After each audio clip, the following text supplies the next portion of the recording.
Hello, I'm Idika Imeri, and I am your host as discussing breaking news.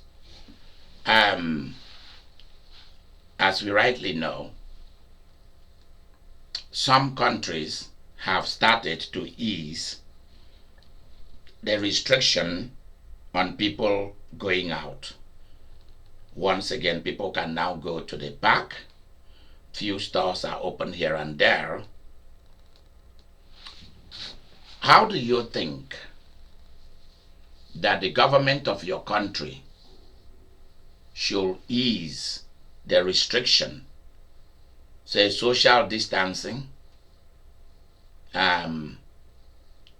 companies, businesses have been closed? How should they reopen the business of your country once again? How do you think this should be done so that we do not face a major crisis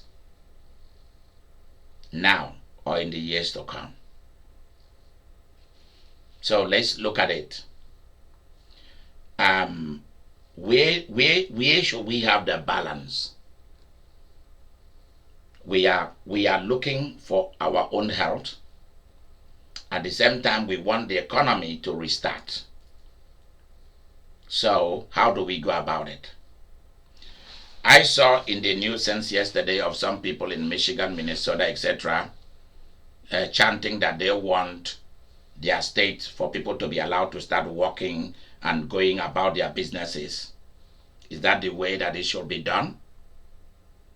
Is our health and our life now a political thing? Is it now a political thing? Those are the questions. Is life more important than money? Or is money more important than life? Or is both life and money very important? Because that is my position. We need money, but we also need our life. We need to stay alive to make money, because if you are not alive, you can't pursue the economy. I hope you know that. I don't understand why people take one extreme view without looking at the other views. One of the things that I like about me when I taught in college was that many a times I am the one that come to balance two extremities. I'm always intellectually coming to bring things together. Because for some people, it's about open the economy, let everybody go out on the street.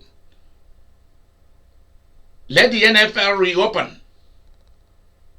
The Yankee Stadium should be filled. Churches should be reopened. Who cares about wearing a face mask? We don't need it. The virus is gone. Let people start coming back to Times Square. Fill the train and let's go. You don't need to wash your hands anymore. The virus is no more. It has passed. Perhaps it was a hoax. Like some people still believe it, because until it hit them, there are people whom until that same thing hit them, they don't learn no lesson. One Baptist pastor who went to Kenya as a missionary said something to me, a white guy. He said, the difference between some people and other people is this. For some people in position of authority and government and money and power, when something is happening, they don't care. Because it does not come to them. It does not come to their family members. It does not come to their father and mothers. But when one does something that they didn't care about, is killing other people, it's none of their business. When once it hit their mother, boom, their mother drop, their father drop, their son or daughter drop. Some senators drop. Some people in the House of Representatives drop. Some people in high places, they drop, boom. Then those in high places change their mind and rewrite the laws. As far as I'm concerned, every law in every nation is written for different classes of people. Just like if you are an immigrant and your paper is still being processed and you are no longer you are in the system, but your paper has expired, or you came in without no papers, nothing. California is a nice country. California has found a way to give stimulus money to even those we call illegals. Why? Because California says these are the billions of dollars that those we call illegal have contributed to California. So because of it, we are giving them back this money, and you have philanthropists, billionaires and multi-millionaires are coming and pouring money in to be given to families who we will have allowed to die. That's why I like California, because they have a heart. They think like humans. They don't think like Democrats and Republicans. Because let me tell you, if you guys think that this virus is the end of it, it's not the end of it. Because something worse than corona is coming on the earth. Because the economy and the politics of my generation will change. Whether any human being on earth like it or not is going to change. Mark my word, those who are rich today are going to be poor tomorrow. Because there is a sentence that has been released against the earth. Because the earth has messed up so much that heaven is not willing to tolerate the earth anymore. Because we've put money and politics and race above everything. Black people will have gone far ahead. People of African ancestry who have gone far ahead until they start hating white people, which they have no business doing. The Arab world will have been far ahead until they didn't need no help from anybody. They thought religion was all that is it. Go to Africa today. 90% of everybody there are religiously inclined. Nobody is thinking of exploring, adventure, experimentation with this universe. Everybody want to go to church and hear some message. I have moved far away from that. I am at the age of science and technology and a mixture of miracles. I am not for that nonsense that people are doing. And something is going to happen to our planet that is going to teach everybody a lesson. How to mediate the balances. How to be a Democrat and carried Republican philosophies. And how to be a Republican and carries Democrat ideologies. Until we arrive at that place, people will be using the poor, to make money. People will be using religion to make money. People will be using political powers for business, and business for power. Democrats will be using power for social change. Do you think that if I was running to be a president of the United States or to be a senator, that's why God help New York or California, if I move from Wichita to any of those two spots, I'm going to run for governor. I swear to God, I'll go for it. Why? Because I am for business. And I'm going to allow those in the House and in the Senate to take up the social issues. Immigration, gun, abortion, all kind of stuff. That's for them. My job will be to bring business to my country. To make my country rich. To make sure people have money in their pocket. This is not about coming to distribute the money of the rich. Why? because I've seen my future that I'm going to be rich. I don't want anybody to take my money and give to other people.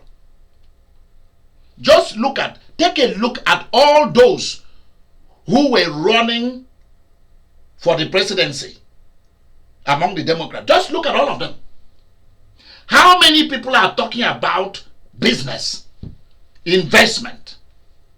I didn't hear it enough. All I'm hearing is healthcare. All I'm hearing is immigration. All I'm hearing is things that are totally nonsense to me.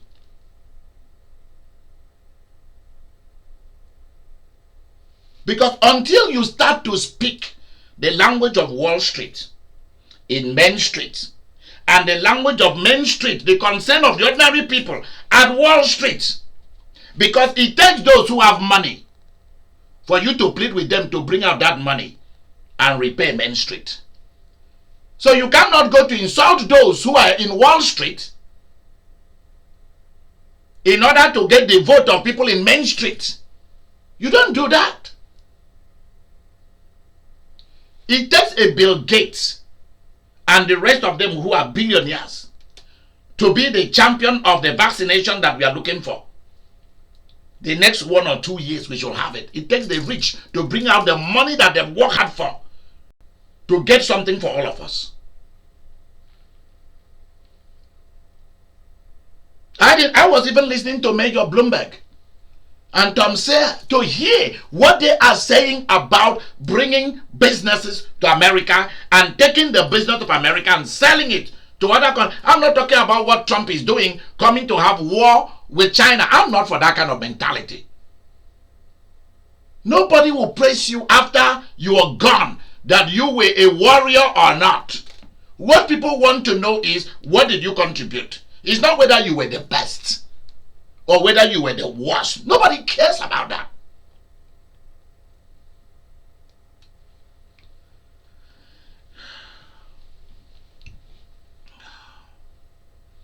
So let's go back to what we were talking about. How do we open back the government slowly without injuring ourselves? How do we do that? Anybody jump in and tell us your opinion. This is what is in the news right now.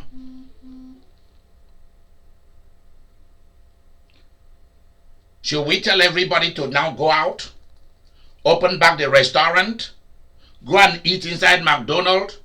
No guidance, no guidelines, nothing. Let's do it so as to bring back the money. Let me tell you something.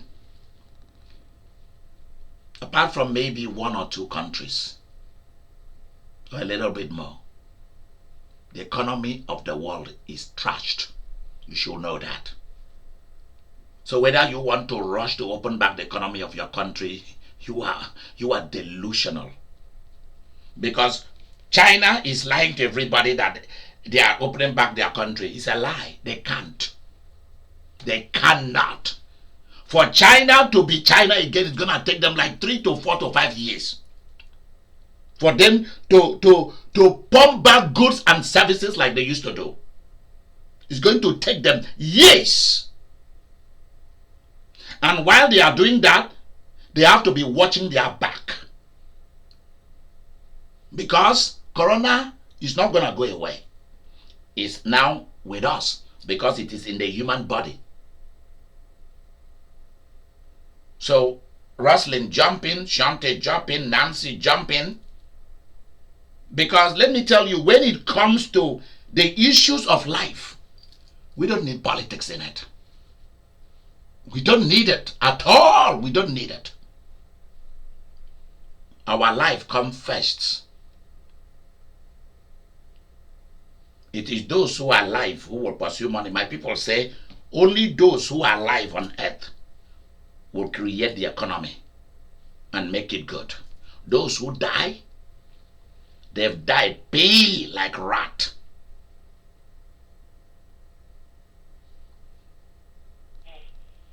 So you have to think very carefully. I was to travel tomorrow, Saturday. I was to travel. Southwest Airline called me and said, the man who called me, he said, son, listen, it was an airline. He said, son, You travel a lot with us. We've canceled that flight. There are some airline that will go that the way you're going. But immediately I called the guy, said, I have your information here. That was fast. He said, no, you can't go. He said, we are being careful. Southwest Airline is telling me they are being careful about the lives of their passengers. I'm like, wow. Wow.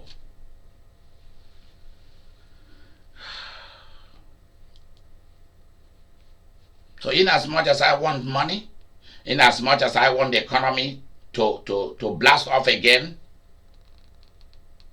fathers and mothers, you have to be very careful. There are certain things. You see, that's why Obama didn't really have it all good. Why? He ran too fast. There are things you don't run fast to do. Things like health care, things like money. There are things you ease into it. Things like falling in love. Those are things you go slowly. Wait until you read my poetry that I dictated to Mary for over 2 hours last night. You will know. Just wait until you read it. And many of you will be so angry at yourself and angry at people who've deceived you and married you. You will be so angry. You ask yourself, where was the most Reverend Archbishop Idika Imeri to have told you what you are reading now? So how do you think we should open back our economy? I'll give you an example. Las Vegas exists by their casinos. I called Mary, I called Vicky, I told Vivian, I told Roslyn a year or two ago. I told Shante. Those are people I can remember I've talked to about Vegas. I told Geneva. I said, listen very carefully. I also told Ladri and Annie of Norway. I don't know whether Annie is on this line tonight. And I said to all these people, I said, God has spoken to me and whispered to me. Vegas has collapsed. Vegas is living on what do we call it? On life support. I said, what are you talking about? He said, go and look at this and look at this. When I went back to Vegas after a month or two, the prices of accommodation, nasty food that are just worthless, they've raised it. That's why I don't really eat in the casinos. I have where they cook my own food for me.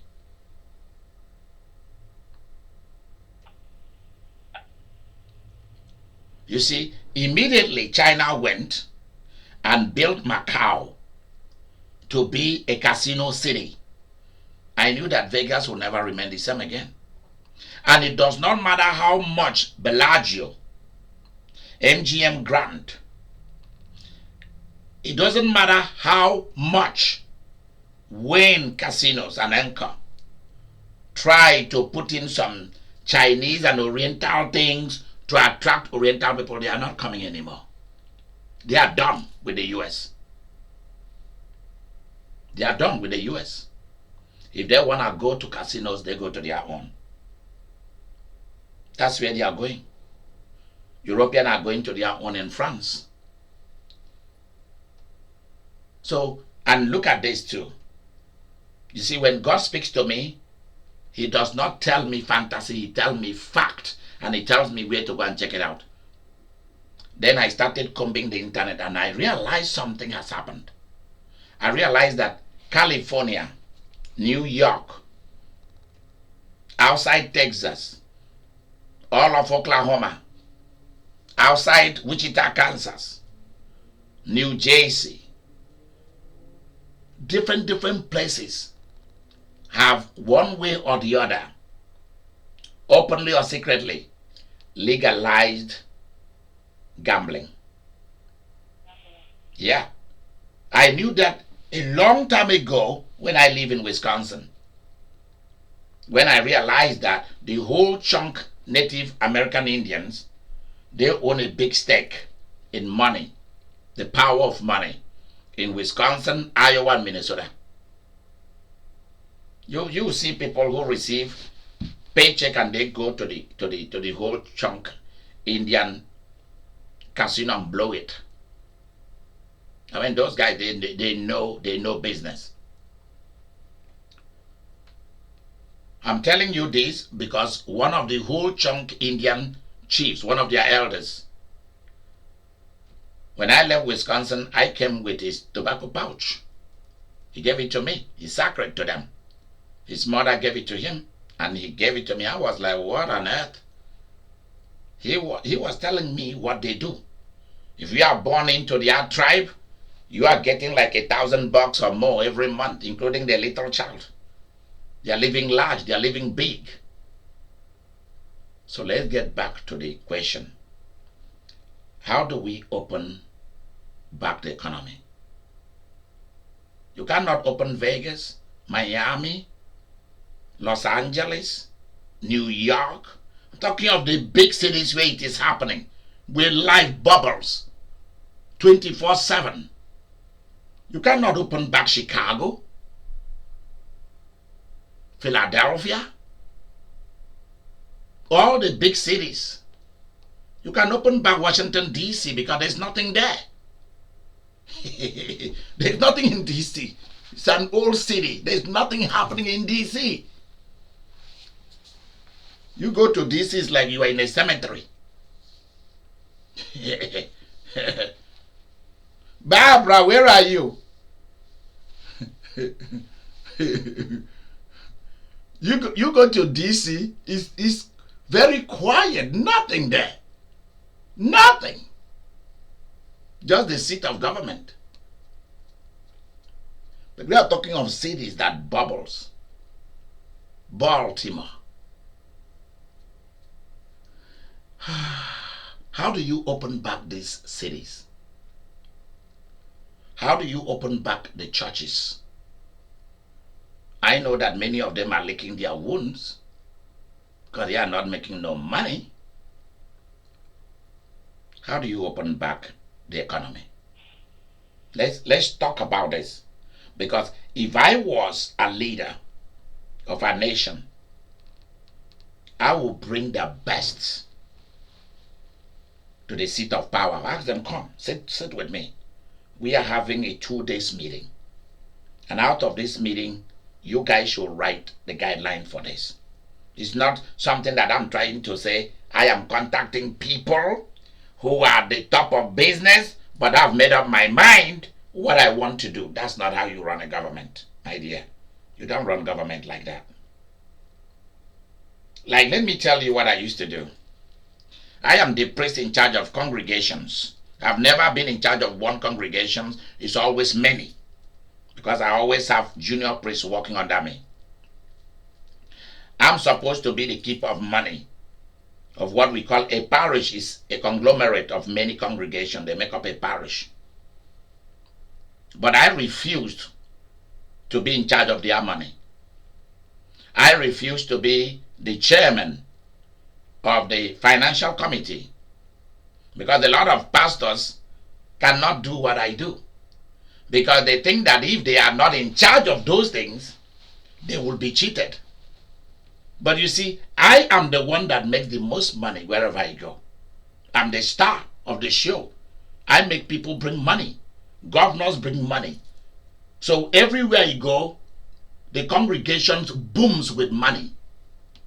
So I decided I'm not going to be involved in their meeting, because there is nothing they are going to discuss in that meeting that I have not already known. I'm the one who set that agenda for them. I'm the one who tell them to go and discuss that, and comes up with something. When they have come up with something, then they can find another day and come to my office and sit down and tell me what they agreed on. Then I sign, and that's it. Why none of them in that committee is making the money? The money is coming from me. I'm the one who make people bring the money. So if anybody try to come like the tail try to wag the dog, if the tail try to wag the dog, if the tail try to wag the dog, then I'll discipline them. That's the way it is. That's the way it goes. Seki, stay on the line. We are having a conference. Okay. So they know better. They know better not to dare me, because I will remove them from the committees. I will just remove them. But I do not need to be there. That's the time that I'm playing soccer with kids or with a team as a backman or as a goalkeeper. That's when I'm playing soccer. That's when I go to walk my dog and we go to play. That's when I should be doing other things for myself. Let other people handle it. Because this is how it goes. If I give you a piece of job to do, I allow you to do it. I will not come and sit and be looking over your shoulder to see what you're doing. I don't have time for that. If I appoint you to a committee, you don't need to call me back to ask me questions. I don't need you. When I appoint you and I sit with you and tell you exactly, this is your job, go, form your own committee, find solution to this problem, don't come back to me. I will not go out to the podium to come and be telling people about health issues, about this. When people in my congregation needed to be vaccinated against measles and polio and so on, I had doctors, I have registered nurses in my congregation. I told them, that's your job. I form a committee of doctors and dentists and people in the medical field only. And they were the ones in charge of it. I never showed up in that place one day. And when they come to talk to the congregations about it, sometimes I'm not there. I don't need to be there. Unless it's on a Sunday service and it is mandatory that I be in the service because I'm presiding. If it's not mandatory that I be in the church, I'm not there. I'm at home doing other things. I don't need to die in church. I have my life to live. A human being, the Sabbath was created for the human being, not the human being to be sacrificed for the Sabbath. You should know this. That's why I do not regard any human being on earth. I don't attach any respect or honor to a presidency, a pope, a queen, a king. I have no respect for their titles. And I have no respect for whatever they stand for. I only have respect and honor for who they are as an individual, personally. That's all. I don't attach any importance to anybody because they are born again Christians, or born again Muslims, or born again Hindus, or born again Buddhists, or born again Jehovah's Witnesses, Mormons, Baha'is, Masons. I have no interest in whatever they believe or they belong to.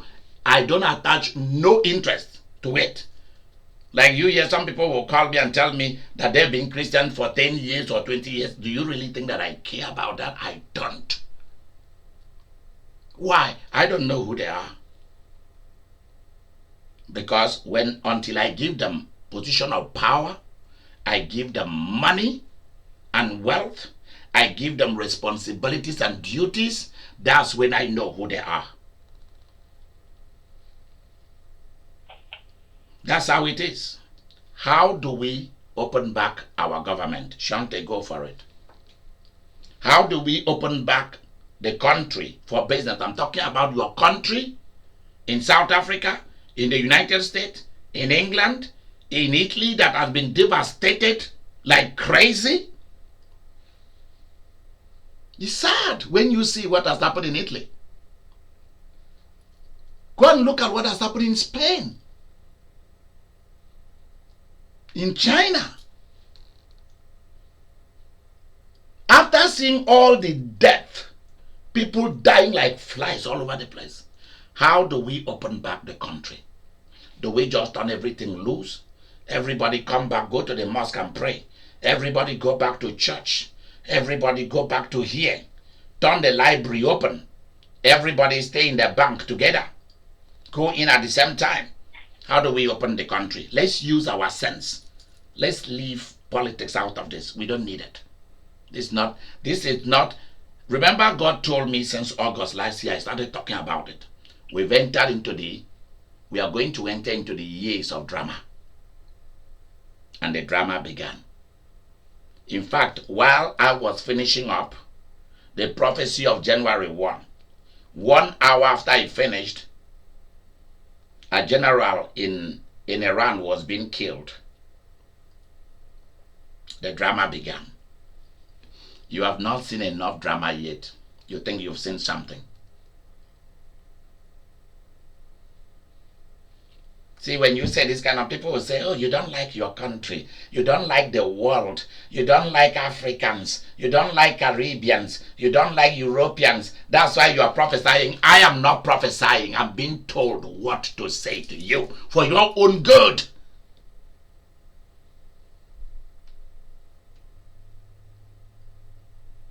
And I don't like when you are telling people the right thing. Adult will be looking at you like, you shouldn't say that because it will make people not to bring their money.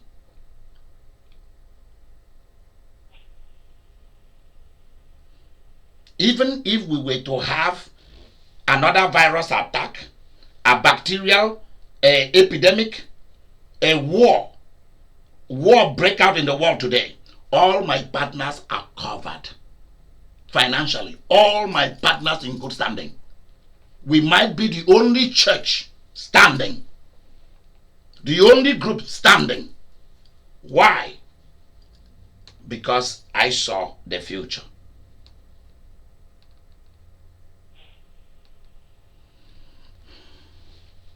Many of you who send money, this goes to the ministry. This is for you, Archbishop Idika Imeri. And I will take that money and go and save it for you and have your name written down in the main log of the ministry or of the business. Many of you don't even know it. Maybe somebody like Mary might know, or Victoria. Many don't even know. Because I'm ahead of the game. That's why you don't see me coming out to be telling people, pay your tithe, pay your offering. I saw a lot of pastors came out during this. In fact, let me tell you, this coronavirus has really revealed a lot of things. It has revealed unpreparedness, laziness of leaders of the world. From one end of the world to another, it has shown their laziness, their unpreparedness. It has shown, because it's what I've been suspecting, that we don't have industries anymore. And it come to pass we don't. We don't have industries where when things happen, we rush in and start production. They are not there. If the worst come to the worst, people cannot have zinc, vitamin C, they cannot have this, they cannot have that. We have secret supplies somewhere. How many mission can boast of that?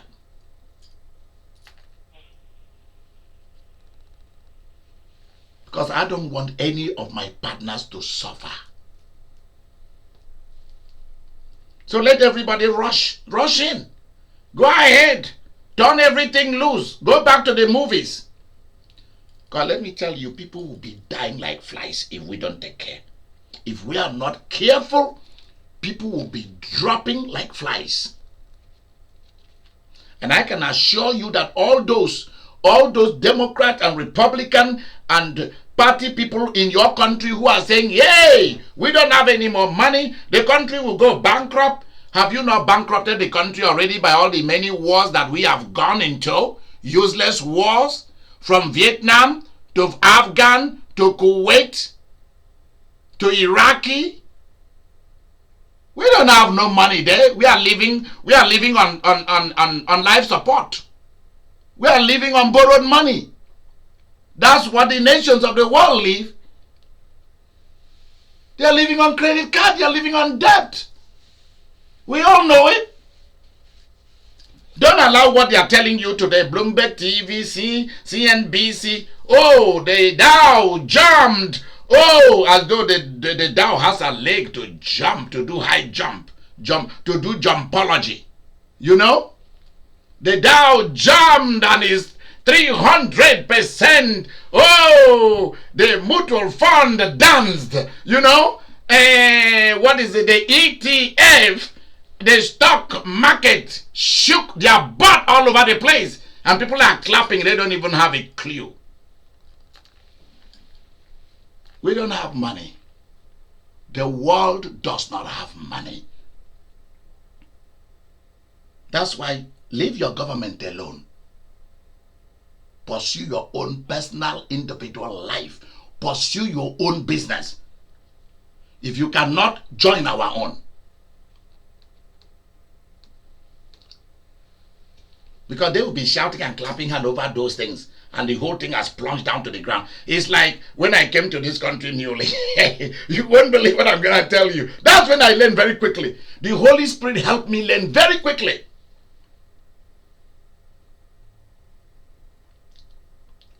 I decided, I said one day, the first time I went to Walmart, I look at the store, I like it.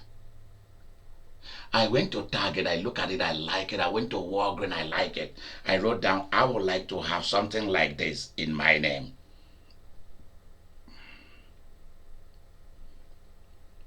Because I've never seen such a store where I migrated from. I've never seen such a store. Beautiful. Lots of choices to choose. So I said to myself, I'm going to work for Walmart. I'm going to apply to work for Walmart. And I'll use that opportunity to study the company for a month. Then after that, I will quit. Because I had my regular job. I said, I'm going to tell them that I'm going to work nights. Because something told me, the Holy Spirit is a great partner. He's a great God. I love him. He said, if you tell them you're going to do day, they will not give you the position you're looking for. Tell them you're going to work nights. And they will tell you to begin job that same day. And I did, and they gave me a job that same day. So I started, and I found out that Walmart runs its people like field slaves. As of the time I'm talking about, I don't know nowadays. Runs its people like field slave. If Walmart doesn't want me to say that, let them pay me, then I'll shut up.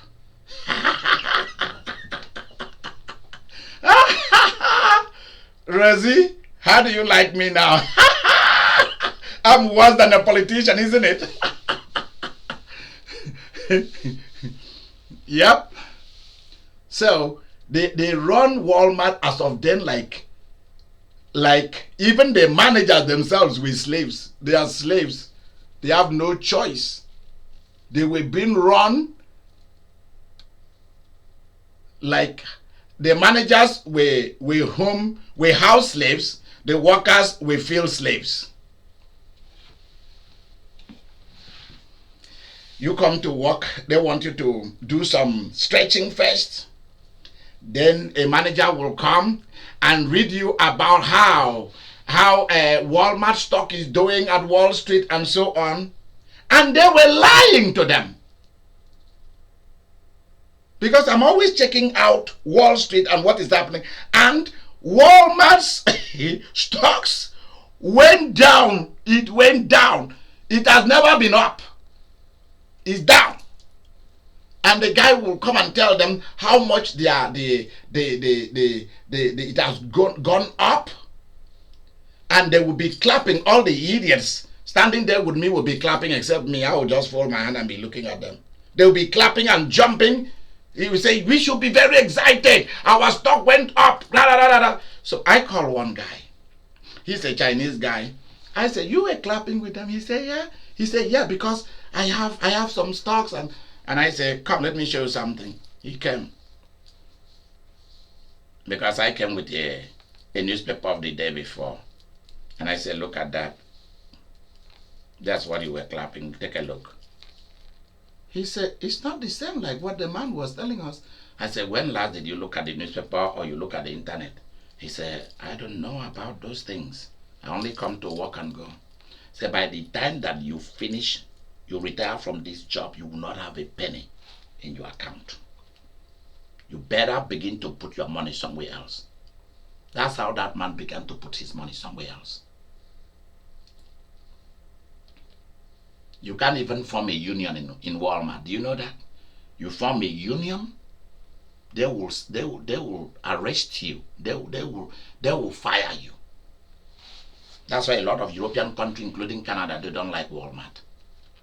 Because they run people, the managers are house slaves, the staff, the workers are field slaves.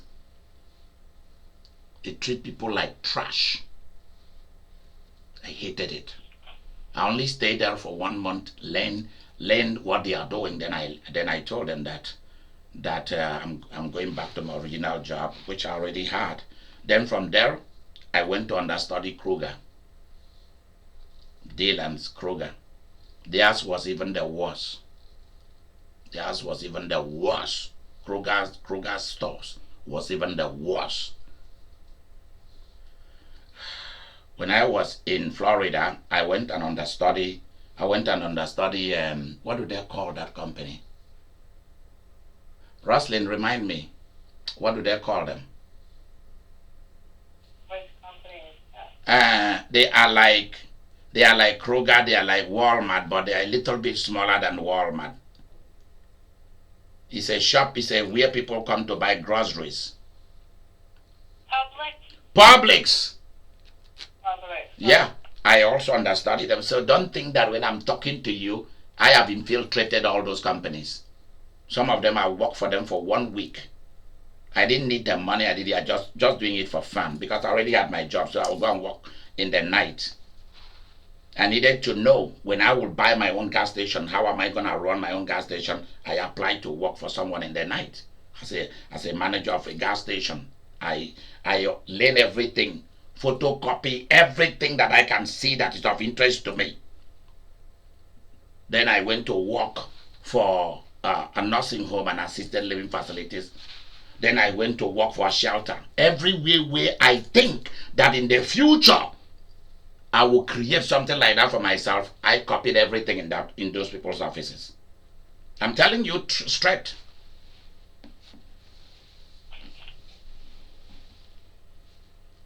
You have to be smart at what you cannot just go to work with an empty head. You have to know what you are doing. Sit down. Normally in the night time, there is no customer. I sit there drinking tea, eating whatever I want,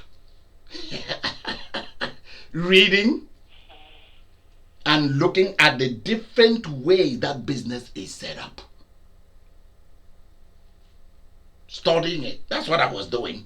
When it was time for me to go, I told them that I'm leaving. Oh, they begged me, why not stay? I said, no. I have to go back to my original job has just come up, but that was a lie. I had my morning job, my afternoon job. I only go there to go and put in a few hours in the night as a manager.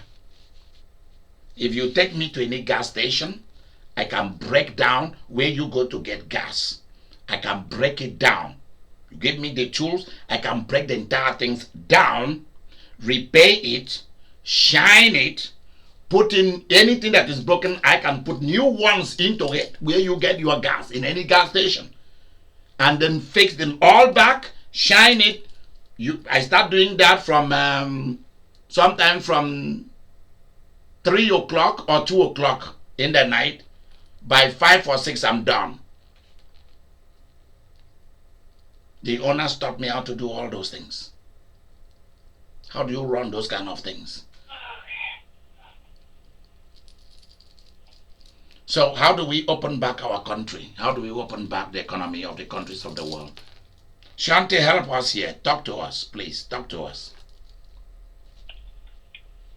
Well, from my perception, I don't feel that we should open it up so soon. I don't feel that we should open it up until we get a vaccine in place. Now, is that going to take place and happen anytime soon? No. People are already, defying those stay-at-home orders in states like Michigan and Kentucky, just from what we've seen on the news.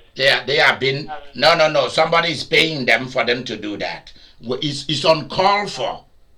Number one, those people who are putting them out there are enemies of this nation. Or whichever nation it is, if you are paying people money to go and be protesting at this time, you are their worst enemy. You don't like them because you don't know who has the corona in that crowd. And people will go home and die, and you yourself, you are not in that crowd. You are sending poor people who've been without jobs to go and be protesting at this time. Even God himself will never forgive those who put together those kind of things. Not even God. There will be punishment for those kind of people because that is wrong. Just a strategy. You don't care about their life. You saw how many people have died because of corona. Who said that the economy should not be opened? Why don't we do it with sense, fact, and with the medical doctors? I know that many of you don't trust medical doctors. I'm alive because of medical doctors. I'm alive because of nurses. I know of doctors and nurses who have become political doctors. I feel pity for somebody like Anthony Fauci. What is he doing out there? What is he doing, those doctors around government officials? You are not politicians. At least if those medical doctors and military people are politicians, I say yeah. Because politicians are street smart. Doctors and medical doctors, military people, they are not politicians. You don't bring them into your government to come and disgrace them, use them, discard them as toilet papers. That's wrong.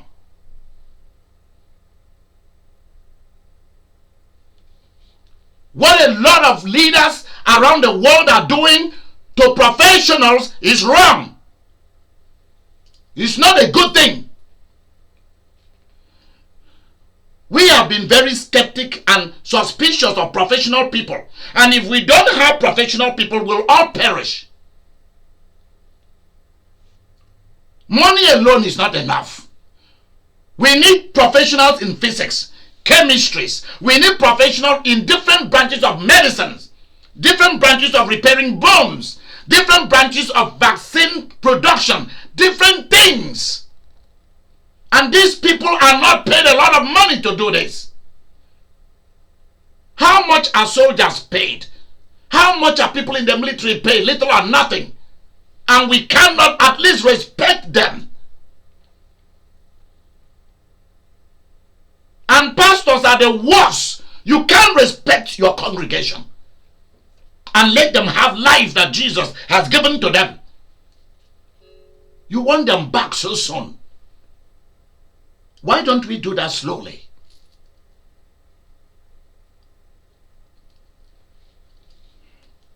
Somebody else. Let's go on. You look at there is an epidemic. You see what the president of Brazil is fooling himself all over the place. While the Asian people who brought the sickness themselves are covering themselves, are very cautionary. They are moving slowly. That's why there is not many goods around the world, because China is moving slowly. The same China that brought the problem.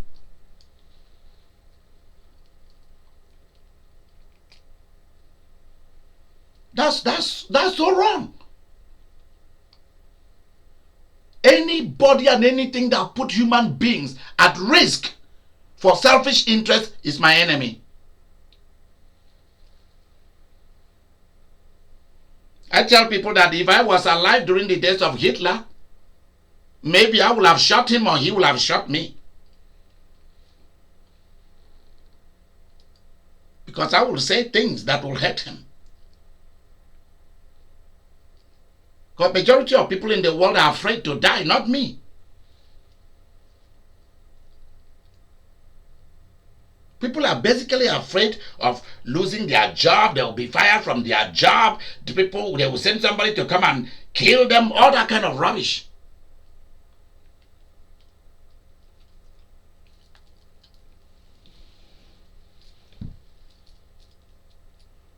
We need the economy back.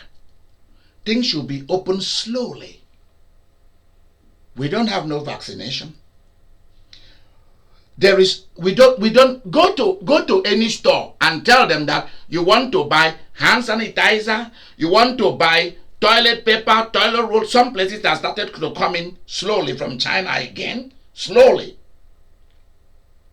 Go anywhere and say you need face mask. They don't have it. Go and look for face mask. Go and look for latex for your hand. They are nowhere to be found. Where are the screening centers? Where is it for people to be tested? Few places in America. And some politicians are coming out to tell you, oh, it's everywhere. We got everyone tested. Seriously? Why are you turning this into something to show that you are doing great job? This is not the time for that. Bro, there is a time for this kind of stuff. Sister, there is a time for this kind of... This is not the time for it. Our life is important. If the life of politicians is not important, they should go and die silently and quietly somewhere in the bush. Our lives are important. We need us. Those who are alive will make money. Those who die will not make money. And you will be forgotten. People forget that once they die, after 1 week, people begin to forget you. People don't remember that. It doesn't matter whether you were a president for 20 times in your country. When once you go, when once you drop, the very people who were singing your praises, they will rewrite your history very quickly. You better know this. Immediately Hitler was defeated, all those who were singing his praise, they all dropped the Nazi flags, dropped their uniforms, fled. Some outside the country. Others went and committed suicide. Those are people who should have said, bro, this is not the right way to go. Yeah, we want to dominate the world, but this is not the way we go about it. Nancy, talk to us about this.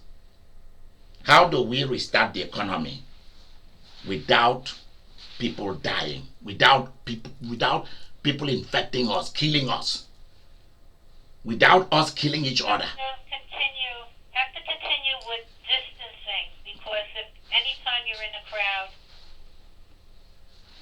you're spreading germs. I mean, this is even before coronavirus. Yeah.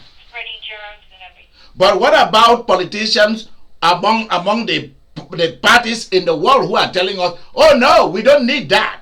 People should be allowed to go back the normal routine to meet, open Times Square again. Let people start to meet, let people go do whatever they want. What about those people? You have to ask yourself, why is it, no matter who talks to you, you have to say, how would they benefit from their opinion? How would they benefit? There you go. There you go. Obvious how they're benefiting. They want money. Everybody, they want money. There you go. So they are willing to sacrifice fools or people who are not fools. They are willing to sacrifice. Right. They even say it. The people who want to start up again say people will die. I mean, they tell you, okay? Yep. So you have to ask yourself, you're expendable. I mean, they're not going to miss you. You have to ask yourself, how am I going to protect myself? How am I going to change my life? Thank you. How am I going to do what I want to do and still practice social distancing? There you go. Everybody knows what to do. We all know. We have to have social distancing. You can't have a large group of people in one place. You have to be at least 6 feet apart. You don't want to be around people who are coughing. We all know. But you see what is happening in Michigan, Kentucky, Minnesota? That's not what is happening. They are putting the life of the ordinary people, innocent people, and they are telling them to go and protest. That is so wrong. Come on. That's not how you open back the government. Somebody is tweeting and saying, liberate Kentucky, liberate Michigan, liberate Minnesota. Is that what... Has it really come to this? That people's lives are not important? And I don't think they have enough testing. I don't think they have enough. There is no testing going on. I mean, I don't think they have the capability of doing. And why should we not, as a big nation? This is the #1 country in the world. Other nations in Asia, where the real trouble started, they have testing going on. Even in Britain, you walk in a few minutes, they tell you whether you have corona or not. Tell you what to do, you go. But ours, where are the testing places? No, we should sweep all this. Let's just tell everybody that everything is good, and let's go back and make money. I want to make so much money. You have no idea how much money I want. I want a lot. But I'm not putting nobody's life at risk because I want money. We are going to Think do it. about it. Why they don't even? I went to a small pharmacy, and he said he wouldn't buy the mask because he has to spend thousands of dollars. So they're demanding a lot of money for these. That's why it's not available, because people are making money on it. There you go. But you see, if I was in government, we have companies that we could have said 2, 3, 4, 5 companies. Amazon, Facebook. So we start with Google, all the big Apple. This is what we are about to face. What is happening in China? The world is a small village. It's coming here. This is what we're going to need.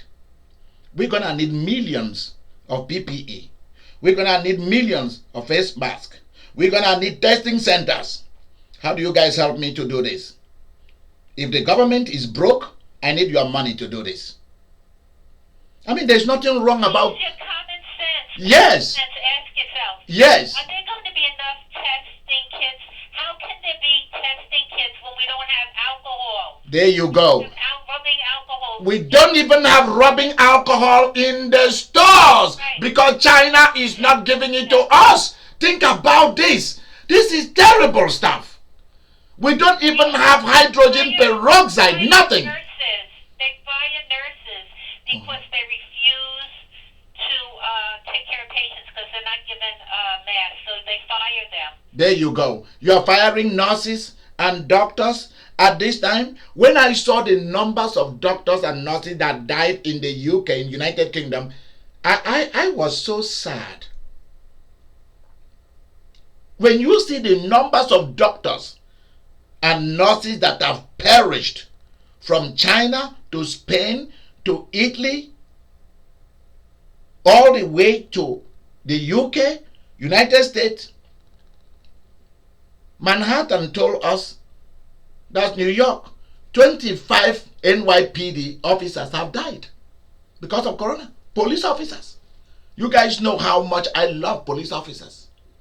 I love taking pictures with them. I love giving them money. I love buying them coffee. I love buying them cigarette if that's what they like. I love going to police officers, and I will take candies and bubble gum from my pocket and put in their hand, and they will look at me and they will smile. There was this particular NYPD police officer, New York Police Department lady, and I went. I had what do we call it? The lip balm for winter. I had that was some years ago. The lip balm for winter. That one has the face of is it a kangaroo or something? And I gave her a bubble gum and that lip balm. And she opened her hand and she saw it. She shouted. She said, "This is my favorite animal. How did you know? You know?" And she came and put a peck on my forehead and held me. She was very nice girl. And when you see them, how friendly and yet powerful people, who want to lose any of those people? Who want to lose them? I don't want to lose no fire department person. I don't want to lose not one nurse, not one CNA, not one chaplain, not one medical doctor, not one of anyone in the medical community, because our life is in their hand. Let me tell you something that you have to know. While our life is in the hand of God, or whatever God you worship out there for those who are not Christians, your life is in the hand of medical doctors and nurses. You have to come to terms with that, whether you like it or not. Whether you like to get a shot, take a pill, get a surgery or not, the days will come that you're going to need them, whether you like it or not. The days is coming, you're going to need them. So if you don't have no respect for them now, you better be prepared for it. I got used to it. I went to see my doctor, and he wanted to, because I go for physical yearly, and he asked the Mexican lady that is the one that draws blood, the phlebotomy lady, say. And then the lady asked me to come to his office, and I sat there, and she tied the thing around my hand. I was chewing my bubble gum and blowing bubbles and looking the other way. I didn't even mind what she was doing. She said to me, when she finished taking two of the bottles filled with my blood, I take a look at it, and I said to her, "That looks beautiful." She said, "Yep, that's your blood." I said, "Yep, they look nice." She smiled. She said, "You didn't even pay attention to what I was doing. It's just as I was poking you, you didn't feel nothing." I said, "I don't feel anything." She said, "Why? Do you know how many people come here screaming and all of that? Elderly people, or middle-aged people, or young people, and you don't even pay attention. You're blowing bubbles." I told her, because I'm used to it. I'm used to shots. I'm used to surgery. I'm used to pills. It doesn't mean anything to me. Whatever will keep me alive, I'll do it and stay alive and fulfill my assignment. She said, "I wish I was like you." She said, "I wish I was like you. I wish everyone is like you. They think this way." I said, "Ma'am, thank you. Without you guys, I wouldn't be here." And that's the way we should look at it. We've already lost the money of our nations, of the different nations that have lost their money. China is wiped out. Britain is wiped out. Italy is wiped out. France is gone. Spain is gone. Every country, maybe Germany has a little bit. Do you know one funny thing? The nations whose president or prime ministers are women are the ones who did very well during this. I'm serious. All the nations, the 7 nations whose presidents or prime ministers are women are the ones who were ahead of the game during coronavirus. They prepared their citizens, and they had the bulk of materials that hospitals, nurses, doctors, and every citizen gonna need. Everyone has mask. Everyone is getting tested. Only 7 women in charge of 7 nations in the world got their people ready. And the rest of the world that is in charge by men did not have their people ready, including China. China did not have their people ready. Tell me about it.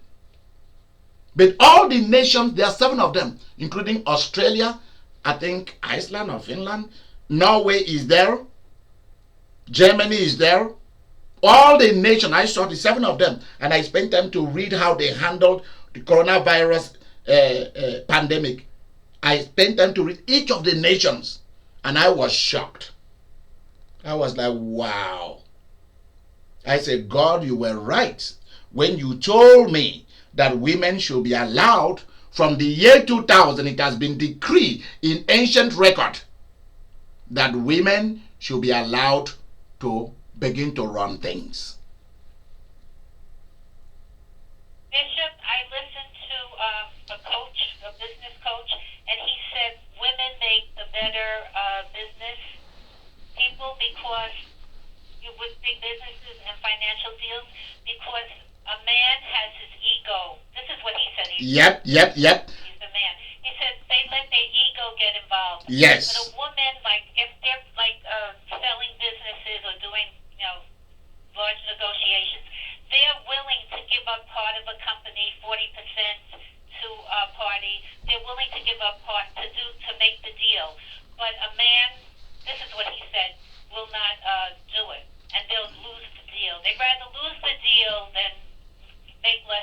That's true. And then the outcome is they lose everything. Anyway. There you go. There you go. You saw Boris Johnson. The art of the deal. Yes. You see, the art of the deal. Seriously?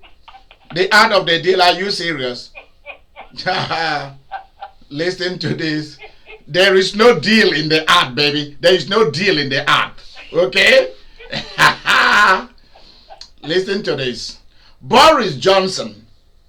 I was in this house. I have BBC on my satellite network. I'm watching BBC. They are telling Boris Johnson, giving him report, the Prime Minister of Britain, with his crazy, craggy hair style. They are telling this man, do something about the coronavirus. And this man, the ego got involved. From DW, that's German television and radio, to BBC, to Reuters, to AP.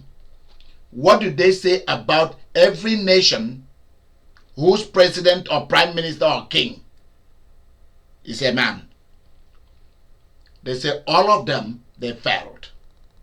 Only 7 nations whose leaders are women passed. The Prime Minister of Britain delayed. I saw when he was being pleaded with to do something. Shut this down, shut that down, do it quickly. He refused. It went on and on and on and on and on and on and on and on and on. At the end, the thing got him, and he changed his mind.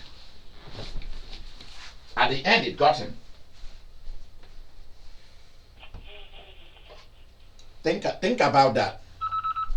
At the end, Corona got Boris Johnson. Whew. The big companies are putting pressure on the government. Just think about it. It is the big companies who are telling the government, go on, Roslyn, tell us. It is instead of government being the one telling the companies, the government is rushing to open back everything. Okay? But the companies that... Go ahead, my dear. No, I'm saying you've got... Let's go back to the hospitals.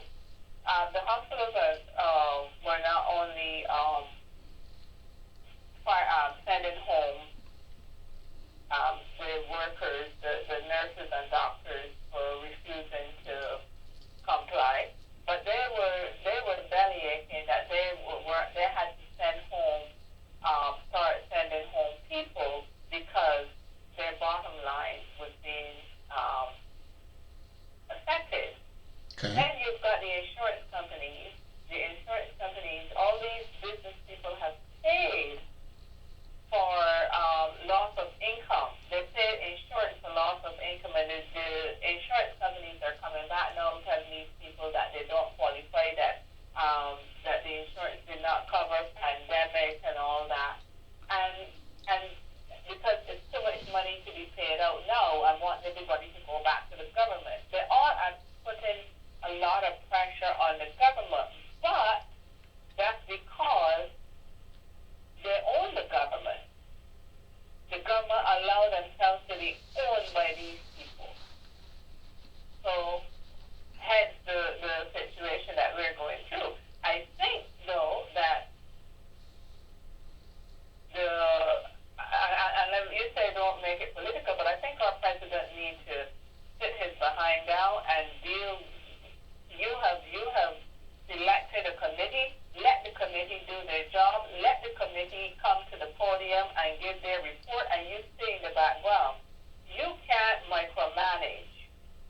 There you go. That's what is happening. There you go. He needs to micromanage, and it's not going to work. This is an election year, and he's trying his best. Everything that he boasted about has now crumbled. Yep. And he's trying to go out. If he has to go out on the up. But it's not going to happen. And I'm not saying that to say that I'm against, that I don't like, that I'm Democrat or I'm Republican. That has nothing to do with it. I am just looking at it from a citizen outside. First, I'm trying to use my common sense. Right. The point is that it is the big businesses who are telling the governments of the world that they should give them testing. They should provide the thing for them to test their workers before they come back to work. The big businesses are saying that. So the question is, the governments of the nation were supposed to have had meetings with the business communities before they started out on guidelines, but now it seems like there is a disconnect. Because if the different governments of the world have discussed with the business communities in their nations, why are the business communities now coming back to say, no, we don't want to open that fast because there is no testing apparatus around us. We are putting our workers on a harm way. So there is a big disconnect there. Because the first thing should have been, make the testing thing available. This is how I used to run. This is how I used to run big churches when I was back in Africa. Some big, some small, some medium-sized parishes.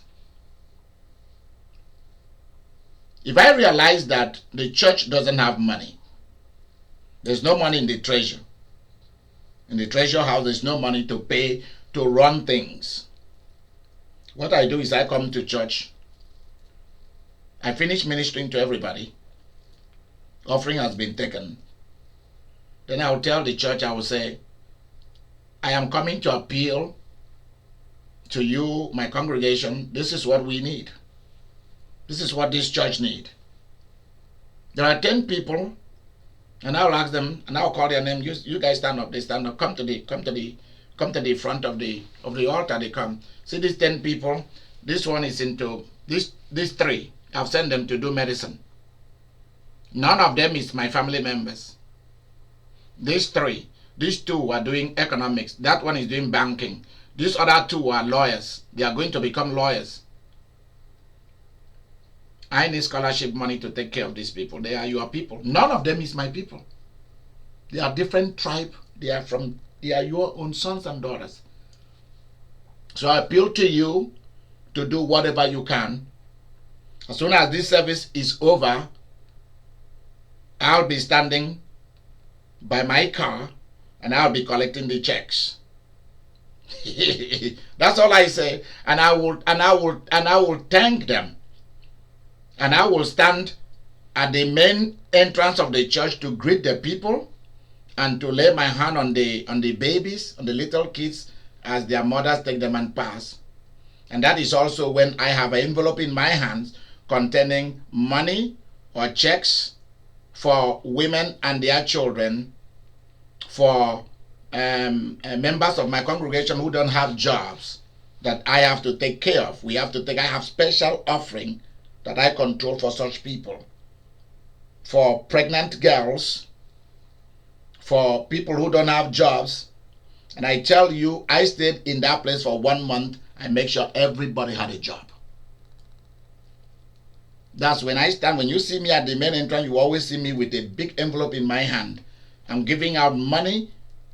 Sometimes you will see packages that has been wrapped. It is for people. Sometimes you see the elderly folks, 70, 80s, 90. They still come to church. They say, Pastor, I still have to come to church. You know that I love you very much, I and my children. And the money they send to me, I still have to give you something. And I said, but here, I bring you your gifts. Because every month, all those elderly folks, I have to go to their homes and give them their beverages. If they drink coffee, they drink tea, everything that they will need for the next 1 month, I have it ready for each of them. It doesn't matter whether there are thousands of them, we are going to get it for them. Because that's our job. You can't pay a price to keep a church running. From the time you were a baby till when you are 70, 80, 90 and 100. And we should not give something in return. That's when some of them will not remember that they are going to the hospital. We keep all that record. Mommy Magdalene, you remember that you are going to the hospital tomorrow Monday? He said, oh, my son, I even forgot. I said, we are coming to pick you. My driver is coming to take you to the hospital tomorrow. He said, I'm very happy. And your beverage is in the car, so they are taking you home. He said, oh, I'm so happy. That's what real mission is about. A woman has delivered a baby. Where are the diapers? Where are the beverages for the child? We don't have is it whip or whatever they call it in America? We don't have those things there. The eggs, the milk, they this for the child, they this for the mother. There's none of that. We don't have it there. It's my place to go and use the charity fund, send the women to go and get those things, wrap them, and then we give it to them. Tell me why people will not like me. Help the companies to have the best thing that should have happened should have been, if the government can't do this, appeal to the wealthy people of our nation. We have good people in this country. We have wealthy, good people. We have billionaires who are extremely good. From Charles and David Koch to the Bill Gates to the Oprah Winfreys to even himself, Trump. There is a side of him that is a good man. We appeal to it. Let him give us money from his hotel business and his golf club business. We need that money. Let's appeal to the Henry Ford's families, the Walmart's families, the Hyatt's families, the different millionaires and multi-millionaires of the world, the Zara's family. They are all over. Why couldn't the government of the different nations appeal to them and say, look, we don't know how to run this. We don't know how to manufacture this. China is collapsing. Can you guys come up with something? See, one of the things I like about this country is this. It's not one place where you have the best brains concentrated. They are spread all over. There's no way you go in America that you don't see good people, wealthy people. You don't see well-educated people. They are all over the place. You go to Northern California where I used to live. Oh my gosh, in the Silicon Valley, there is a concentration of brain power. Like, wow. You go to Manhattan, you see the concentration of brain power. San Francisco, Los Angeles, San Diego, Miami, Vegas. All these people who own those casinos, they have money. I don't care whether the MGM International have sold Bellagio, Mandela Bay. They've sold Seikos. They've sold, what is that? They've sold, where is it? I think Caesar sold Monte Carlo to them. They turned it to Park MGM. And then they've sold the MGM Grand itself. But who did they sell it to? They sold it back to themselves too. Let's appeal to them for money. And you will see how money will pour out. Americans are willing people. People in your nation are willing people. One thing that is good about us human beings is when something touches us, other human beings are willing to help, to give people. Like it started from the women who get pregnant and are willing to give birth to all of us and are willing to care for all of us sick folks until we become humans. If we appeal to them, we need this, we need PPE, we need ventilators, we need this. Go and see what people will do. Because God, let's face it, running a government is a big deal. It's not a small thing. It's not cheap. But you can't run the government without the business community. Because the business community come to the government to lobby. So that's your time to also lobby them, for them to help you. So where are the business people of Spain? Where are the Zara's family helping out? Where are the Italians with their shoes and perfumes and fashion? Where are those rich families? Were they appealed to? Or did the government just run? and talk and talk and talk. If there is one thing I like about Putin, it is that he doesn't talk. He doesn't talk. It's very rare. When Putin talk, it means that thing is important to him. That guy is building 7 major mighty hospitals. Even though the coronavirus seems like going away, he is building it. Why? He said because he knows it will not go away. So he's preparing Russia for the next event, for the next outburst. And he's appealing for help. Why couldn't we appeal to our own people for them to help? And that's also the mayor of New York and the governor of New York. They should also have appealed to the rich and mighty and said, we need help. If not, our people will die. Bring out your money and help. Even if you are to give it to us as a loan, we'll pay you back. But we need this. Americans will rush to produce stuff. I've seen this country before. How they rush to help put certain people away from destroying the whole world during the Second World War. I've seen how this country have paid a price. This is not the time that we should not. Government cannot do everything for us. And another lesson we have to learn is the business people should not wait for government. But also the government should allow business people, even if there is profit in it for them, let them have the profit. As long as they have the product, as long as they have the testing equipment all over the place.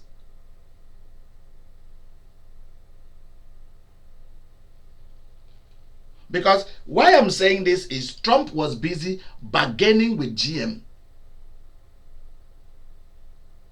over what they had to produce, the medical thing they had to produce. He was bargaining with them. He said what they told him was too costly. There's a lot of people with money in our world today. And if we are spending a lot of money on charity, there are people who are willing to spend that money on the health of the world. We should not behave like we have the money. The nations, the governments of the nations of the world are broke. We know it. They've been broke a long time. They are living one day on a prayer.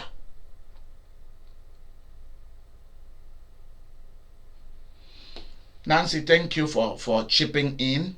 Who wanna go in? Mary, you wanna go?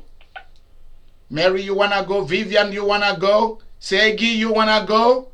Vicky, how should we open back our government? Because I want to see the kids playing soccer, hockey, baseball again, ice skating. How do we open it so that our kids can go back to theme parks? People can play basketball, football, different things. We can go back to the movies. How do we do it?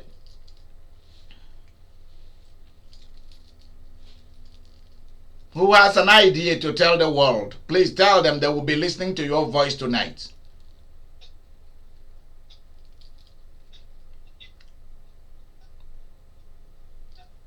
Segi, are you on the line with me? Yes, I'm on the line. How is the coronavirus out there in Washington State? Is it very bad? Yeah, everybody's staying home. I'm the only one that's working. Okay. Yeah, it's pretty bad. Wow. Wow. Vivian, how do we open back the government? Because very soon you and Roslyn are going into the Senate. I'm voting both of you in. Nancy is going to take the place of Nancy Pelosi. That will be nice. Our Nancy is going to take her place. Woo! Thank you, Jesus. That's a good one. That's a good one. Yep. Our Nancy is going to take her place. Nancy Pelosi. Yep. Our Nancy is coming to give you a run for your money. Yep. Yep. And Lizzie is rolling out the cows to the Senate. So Lizzie, how do we turn the economy back on slowly? How do we do it? Well, I have a question.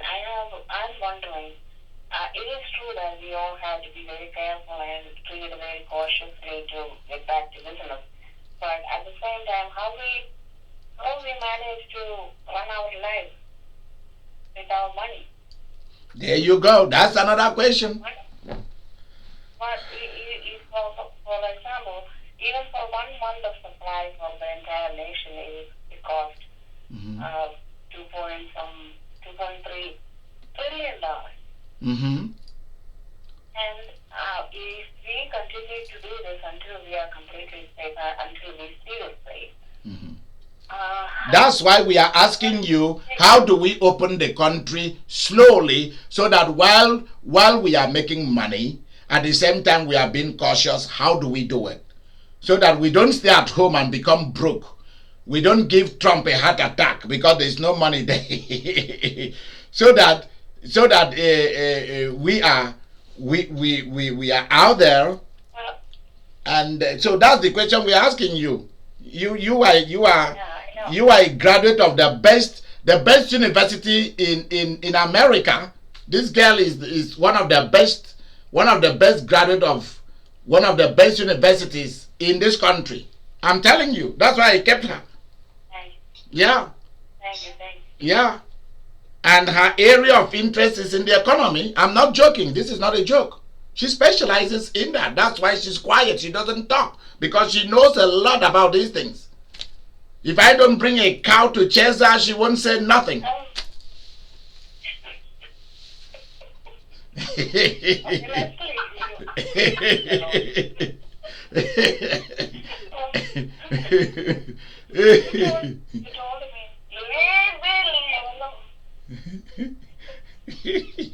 See, the women are pressing you already. Yep.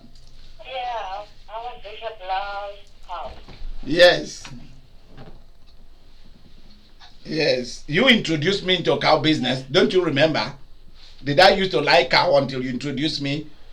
Yeah. Lizzie and I, we went to India. Yeah. That's where all this started. She took me to India, and that was when all this started. None of you knew about this, you know? So let's go. So Lizzie, continue.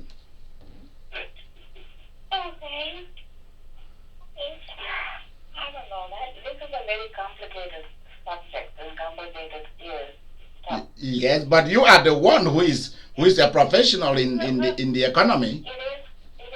There is no simple one way to do this. It is maybe step by step, state by state, region, like they say. Start with the little. Like if they are able to test, if a particular state do not have much of that pandemic, and they can test everybody in that state, at least up to 90-something% of the people are tested and everybody is free, then that state should be open for business slowly, you know? Yeah. They should open them slowly. There's no use for states, I would say that there's no use for states that did not go through much of the trauma, even though they have it. If they can monitor those who have it, and I think that's what they're planning to do. They are not saying that they are going to open it all at one. Well, that's what some people want. Some people are saying to they don't want it to be open slowly. They want just open everything back on. But the medical community is saying you open everything all at once, people are gonna die, and that is true. That is true. There's another issue. Okay, my dear. Suppose there's a state, okay? And that is, it's perfect. Are you going to say to people you can't come into our state? It's a big problem. That is what I don't understand. That's what I don't understand. Why should people in New York, New Jersey, all these places, why should they be on a secret lockdown? They are not allowed to travel. What about if something serious happens? What about those who own businesses outside New York? They can't go anywhere. I think that is wrong. Continue that.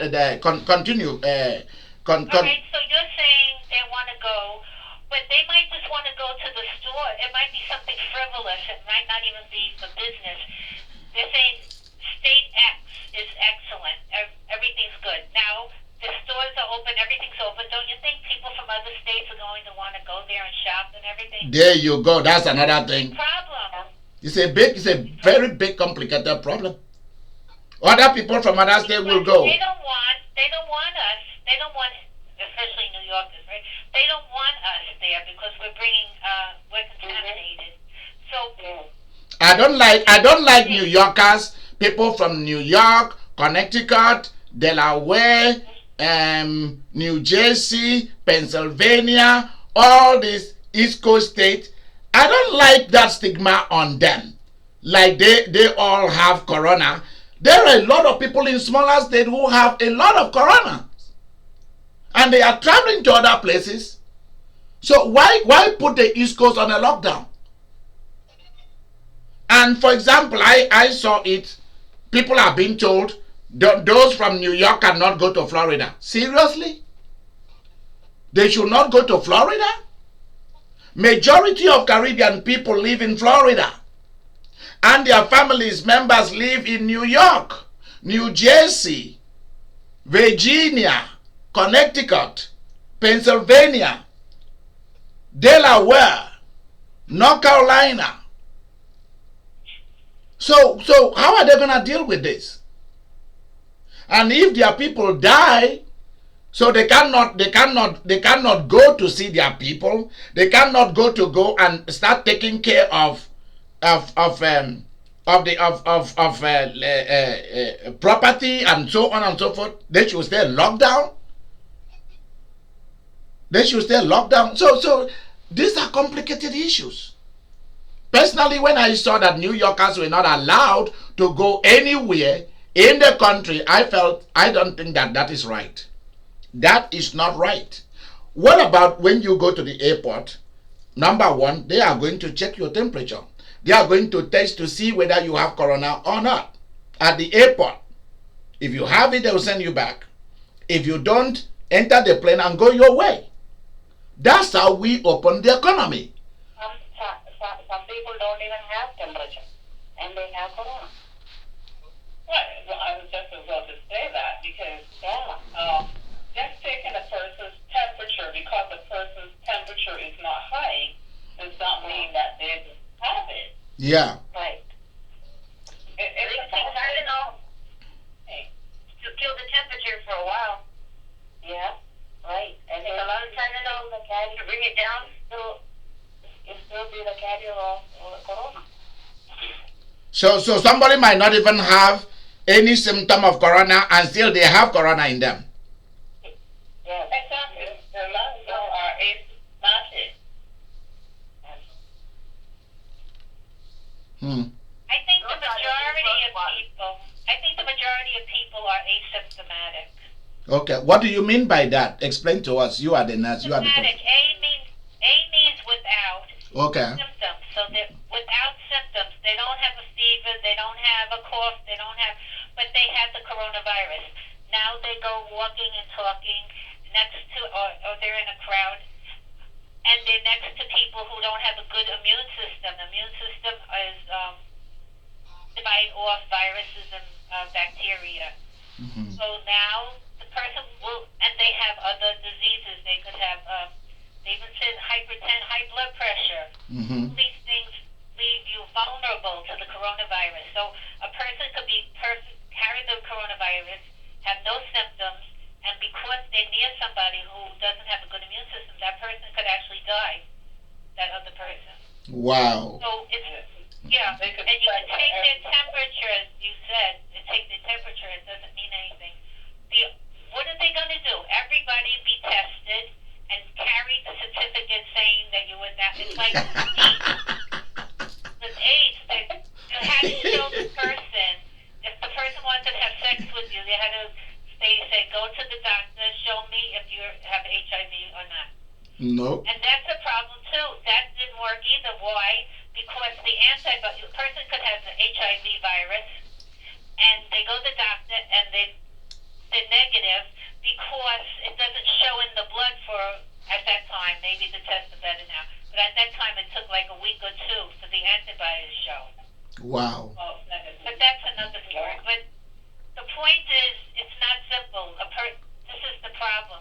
They want to protect the vulnerable people from the majority of people who have the virus but are, without symptoms. And Okay, Nancy and Roslyn and Shante, those who are asymptomatic to this, the people who they have the virus but it's not showing they are not showing no external evidence that they have it. Right, external evidence that they have it. How long can they have it without it killing them or manifesting? Is it just the 14 days or 2 weeks? It could be within you. They're just carriers. Right, because even cancer cells, if we all got tested for cancer cells, we have cancer cells inside of us. Mm-hmm. We don't have cancer because we have the immunity. Our body's able to fight the cancer cells. Okay. So you could have it forever. You could be a carrier forever. So a lot of people might be carrying corona, but the way they are inside is just a carrier, and so they themselves are not dying. They themselves are not suffering from the corona. Like Lizzie says, they are just but they are killing other people. They're killing us. That's the point. They're killing people without realizing, without coughing, without anything. Just being in a crowded place with people who are very sick. They might be very old. Mm-hmm. Other diseases. So they're killing other people. So this is a very complicated virus. This is very, very complicated virus because this is very strange. Somebody has it, is not even fighting it. It's not even fighting it. And well, their bodies fought it, but you might not even be aware of it. But it's happening inside of you, but you might not be aware. You might say, "Oh, I had a cold or something for a few days." Okay. Wow. Can I tell you 2 examples that I know? One of my family members, she's a nurse. She's a nurse in Philadelphia. And she had absolutely no written list of symptoms, any of the list of symptoms. But one day she realized she's not smelling anything in the kitchen. She was cooking and she felt like, okay, I don't know, and the children told her, yeah, Mom, it tastes good, it smells good. And she said, well, really, is it taste, can you smell it? Can you smell it? I cannot smell it.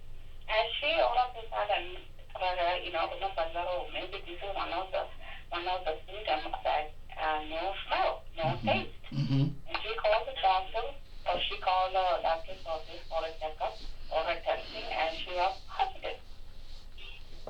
And she wouldn't have even recognized that unless, she probably was, because she was a nurse and she probably around this type of situation, that's why she thought about it. And maybe another general person may not be thinking about, oh, it could be corona, or it may be or may not be, Mm-hmm. Another person about on the TV was testifying to the public that she had this, no symptoms whatsoever that is listed in the book, but she had been experiencing fatigue for 2 weeks. Wow. She had no interest in doing anything. She was sleeping and sleeping and sleeping. All the time she was sleeping. Wow. She had no energy for doing anything. And then she happened to be tested and she was positive. Positive to what? To corona? So, yes. Really? Yes. And this lady came on the TV in our ABC. And that's how I know. So this is not an easy way to recognize. even there is a bunch of symptoms on the list. Yeah. And some people don't have any of that symptoms. Wow. They may have something else. Wow. That's why it's the silent enemy. Huh? Yeah. So that's why they call it the silent enemy. Yeah, the silent. The thing is, Nancy and Roslyn, hear this. From what I understand from the medical community, they said the thing uses the cells in our bodies to multiply itself. It doesn't even multiply by itself, but it uses something in us to multiply. Nancy, can you explain that to us? There's a theory that the virus actually isn't a living thing. Like the Okay, listen, stop. The coronavirus itself is not a living thing. Well, any virus. Okay. The viruses that cause a cold, HIV, the virus can't multiply by itself. Like a normal cell, say a skin cell, will divide and now you have 2 skin cells, then you have 4. It'll keep doubling. Okay, that's what we call the process of that's the process of mitosis. Right, mitosis. Right. Yeah, mitosis. Yep. Go on. So now the virus goes into the cell. A virus can't do anything by itself. It needs a living cell. It goes in and takes over the cell. It takes over the cell, and now it makes the cell like a slave. It makes it work. Now you do. So is that why it kills people really quickly if they don't do something about it very quickly? This is serious. Well, there's no medicine. We have no medicine that kills viruses. So if a person has a virus, and they go to the doctor. We have no medicine to kill viruses in us? Is that what you're saying? Right. Are you serious? All right, but if a person has something that's caused by a virus, like a cold, or they give them antibiotics. See, it even tells you the word antibiotics. What does that mean? Anti means against, and biotic is living. You said the virus isn't really a living thing, right? Yeah. So it's antibiotics doesn't kill the virus, it kills bacteria. But if a person has a virus, then their weakened immune system, now they're more prone to get diseases caused by bacteria. For example, pneumonia. Okay. So people who get the coronavirus, a lot of them get pneumonia. Okay. Caused by bacteria. So there's no medicine to kill a virus, but they'll give you antibiotics to kill any bacterial infection that you may have as a result of having this virus come in and take over. Do you think there will be some days that we will be able to really have a vaccination that will actually eliminate viruses, or we will never have it? But let me just mention something. You know that alternative medicine, there are herbs and there are like oils that kill viruses. Okay. Foods kill viruses, yeah. Okay. And the thing about it is that the medical community, they play that down. They don't want people to go to the natural sources. Right, 100%. And that's why I even hear them on being interviewed, and they're saying, those things that you're hearing about the different teas, the garlic and the ginger. That's a hoax. That doesn't work, but it does work. There's a big problem. There's no money. There is no money, and nobody's going to make money if you. Okay, so now they don't teach. First of all, you can't hate doctors if they don't believe in it because they don't know it. They don't teach it in school when they go to school. All right, Nancy, I know for a fact that the same ones that are telling you don't do it, they and their families are doing it. But there is part a of their noise on your profession. own That's end. not.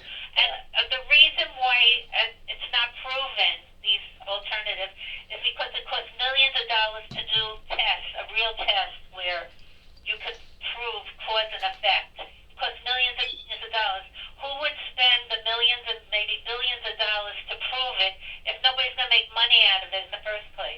hearted. After a lot of that garlic kills viruses. But a lot of the medicines, if you research a lot of the medicines, some of the same hematopathic ingredients are in those medicines.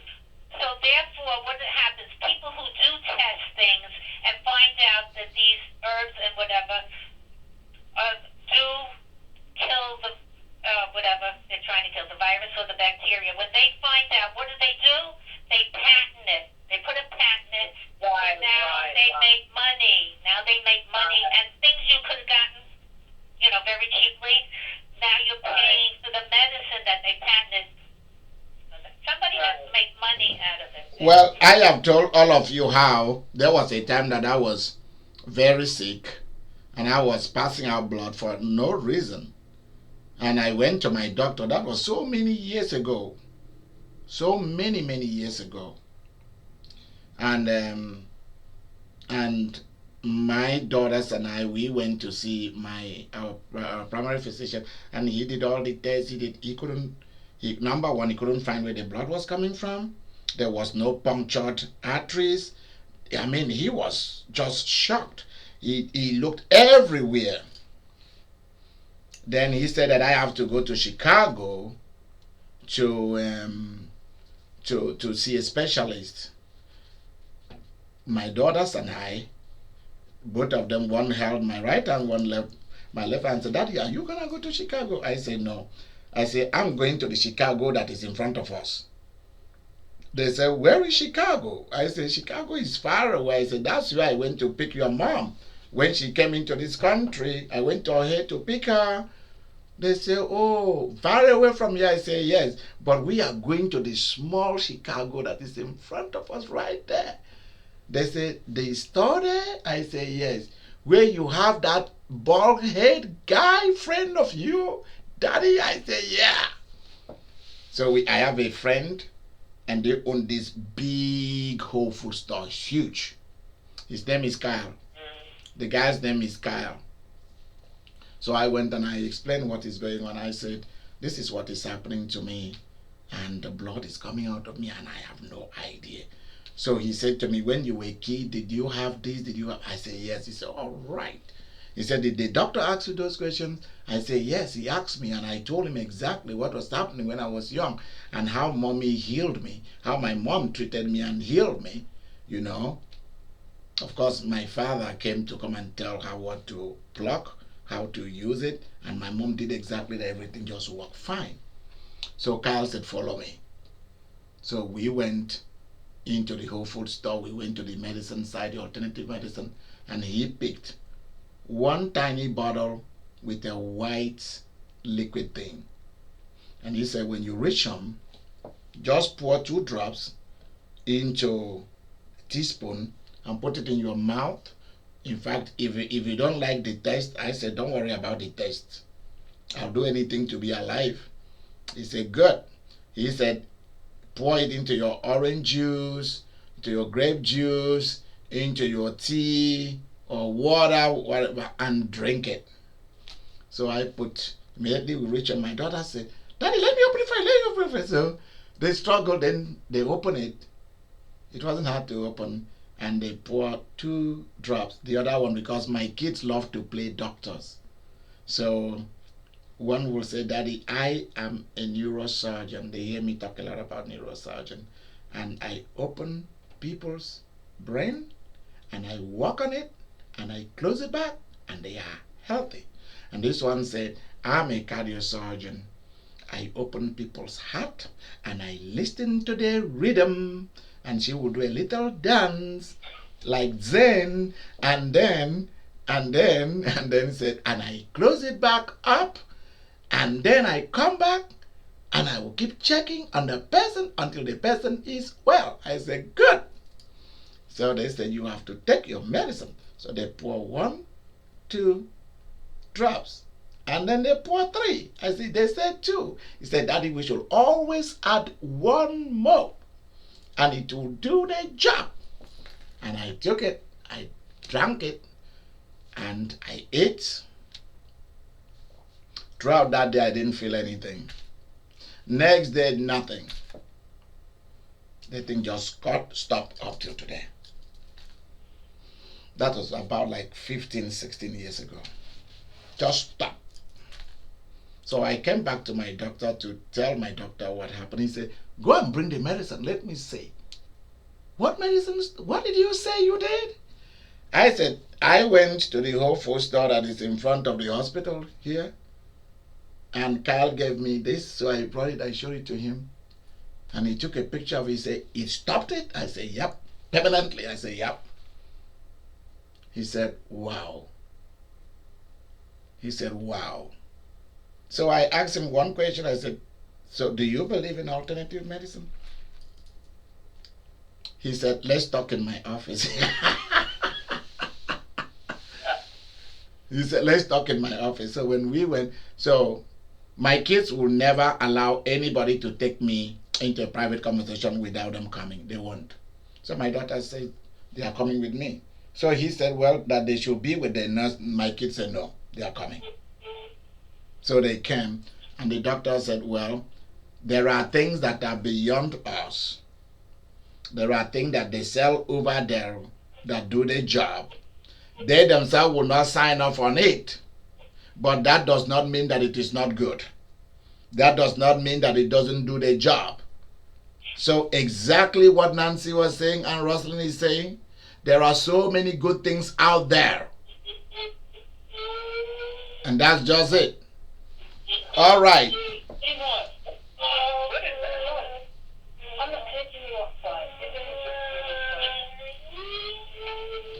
All right.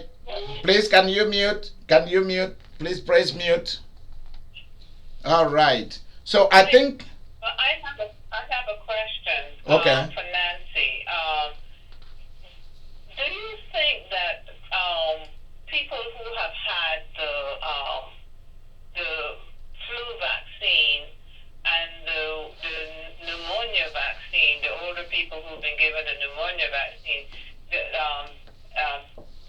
do you think that is a factor in helping some people to survive it, to survive the coronavirus? And also those, let me add two more things.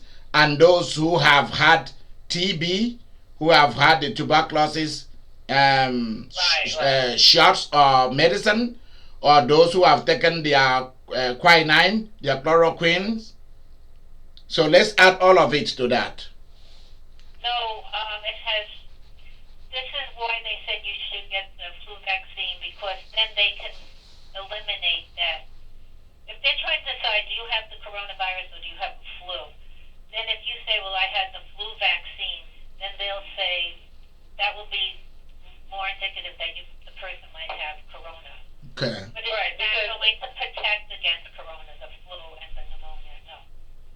So the flu and the pneumonia vaccines cannot protect somebody from the corona. If it has helped to fight off, help a person to fight off those symptoms. Okay. Okay.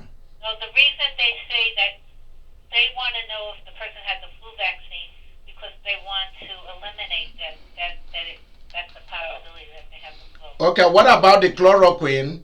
The chloroquine, hydrochloride, or whatever the Hydroxychloroquine. How did you pronounce that? Pronounce that for us. I thought it was hydroxychloroquine. Hydroxychloroquine, yeah. I thought so. I'm not 100%. Okay. What about the TB? What about those who have had the TB? Because they are saying that a lot of the countries out there, because people are born and they are given the TB shots, that maybe that's the reason that they don't have the corona like the rest of the people have it out there in the West. Is that true? I don't believe that. No, I don't believe that. Okay.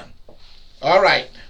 So I think she said. But, let me tell you something. Just one more thing I want to mention. There was a doctor upstate New York. I don't know I forgot his name, but he treated people upstate New York with hydroxychloroquine. But you know what he did? No. He also gave the Z-Pack, which this is what Trump had mentioned, and Trump is the only one who said it in one of his talks.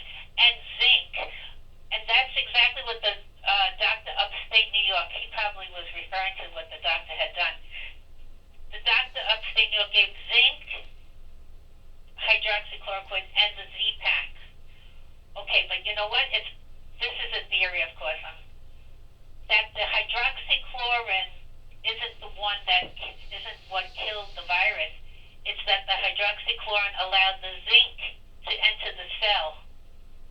And the zinc is actually what kills the virus. Okay. The zinc tablets. That just shows you that if you eat foods with zinc and everything, I mean, nobody's going to say that, though. But that's what I... What are the food that contain zinc? I know oysters have a lot of zinc. Seafood. Yeah, but there's a lot of people who don't eat seafood. Right, I know. They don't eat lobster, they don't eat shrimp, they don't eat... Meat has zinc. And lentils, beans, chickpeas, seeds, nuts, and eggs. I'm looking it up. Okay. Yeah, and even chocolate. Okay. Even chocolate? Did you say chocolate? The dark chocolate, the good chocolate. The dark chocolate. Vivian, did you hear that? Lizzie? Roslyn? Shante, did you hear that? Victoria? We heard you, yes. Annie, did you hear that about chocolate and ladry? You have Yeah. to see 70 to 85%, very high, you know. Yeah, I have that chocolate. You know the way that I eat my chocolate? I like it dark chocolate. Yeah, that's right. And I would chew it and I would drink a glass of wine with it. Very good. Yeah. That is so bitter. You say what? That is really bitter. The 70. Yeah, it tastes bitter. It tastes bitter, but it's good. It's very good for you. Very, very good for you. It chases the bad cows away. Yeah.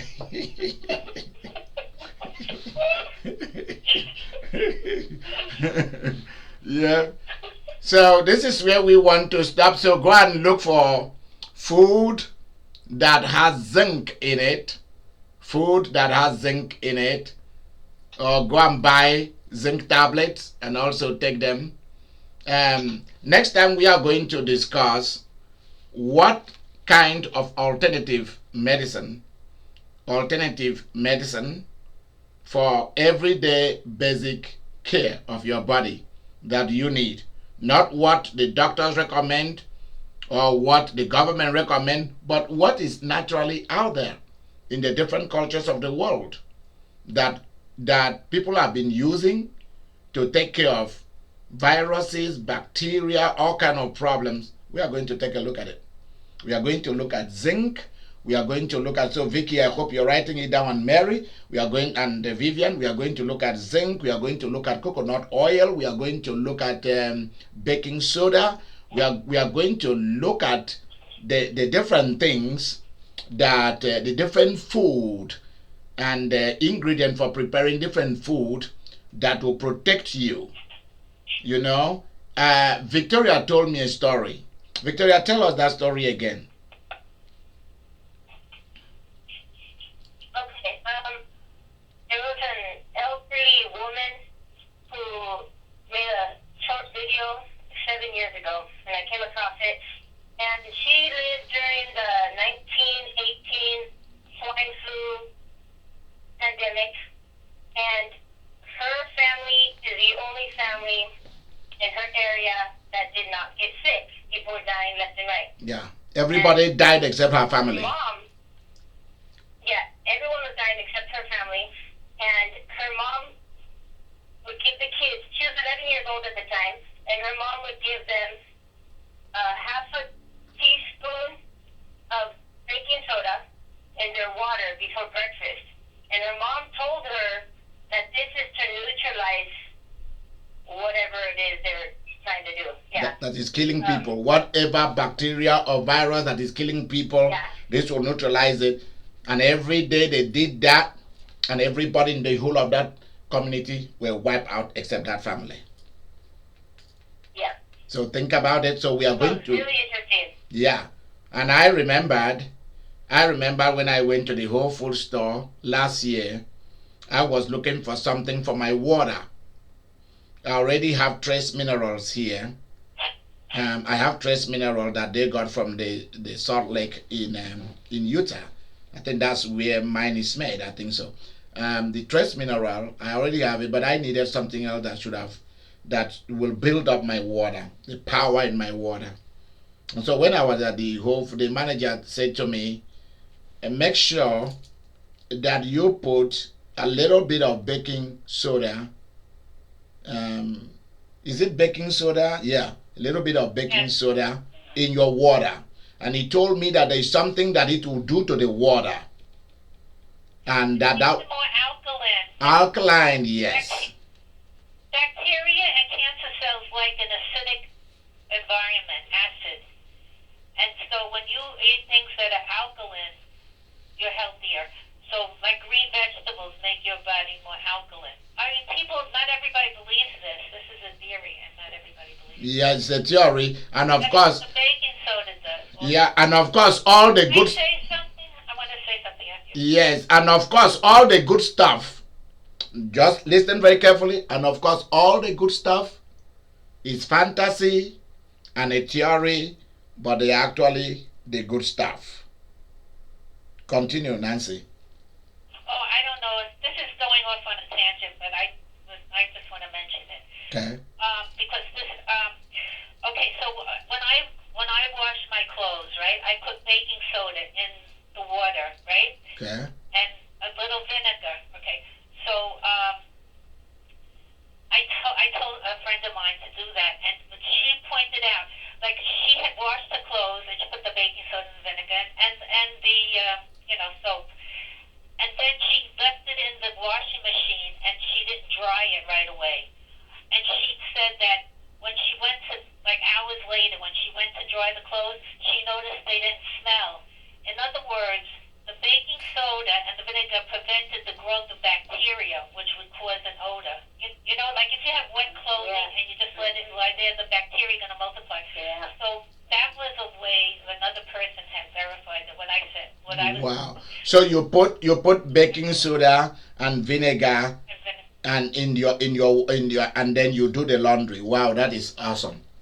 So with the soap. It kills bacteria. Good. So the same thing happened as Victoria was saying. The same thing happened in those people's body. Okay. Bacteria and the viruses couldn't survive. Good. So you guys are getting it because. So that means if you take apple cider vinegar in your drinking water, or Yeah, apple cider vinegar is very good for you. Let me inform all of you. Every evening, when once I've had my dinner, the next thing I'm gonna have is a cup of warm apple cider vinegar in warm water, and I will sit back and sip it until it finishes. That's the last thing I do in the day before I retire to bed. It's very, very healthy for you. That's what I do.